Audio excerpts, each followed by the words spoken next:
নমস্কার, আমি ডক্টর অভিনব মুখার্জি স্মাইলো হেলথের তরফ থেকে। সিজন চেঞ্জ বা আবহাওয়া পরিবর্তনের সময় আমরা দেখি যে আমাদের জিভে, গালে বা মাড়িতে সাদাটে এক রকমের ঘা হচ্ছে। খাবার খেলে বা কোনো কিছুই খেলে জ্বালা করে এবং একটা ব্যথা ভাব থাকে। এর নাম কিন্তু অ্যাপথাস আলসার, অর্থাৎ এটাকে অনেকে স্ট্রেস আলসারও বলে। কেন বলে? কারণ অনেক সময় গালে কামড় লেগে বা নিউট্রিশনের অভাবে, আবার জীবনে অত্যধিক স্ট্রেস মানে প্রচণ্ড চাপের কারণে কিন্তু ইমিউনিটি ব্রেকডাউন হয় আমাদের। সেই ইমিউনিটি ব্রেকডাউনের একটা বড় সাইন হলো অ্যাপথাস আলসার। এই অ্যাপথাস আলসার কিন্তু ব্যথা হয় এবং পেশেন্টকে খেতে অসুবিধা করে দেয়।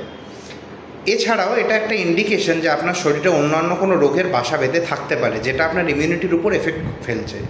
অনেক সময় যারা স্টেরয়েড ইউজ করেন অতিরিক্ত, তাদের ক্ষেত্রেও এই জিনিসটা কিন্তু দেখা যায়। এটা সম্বন্ধে আরও বলবো পরের একটা ভিডিওতে। নমস্কার।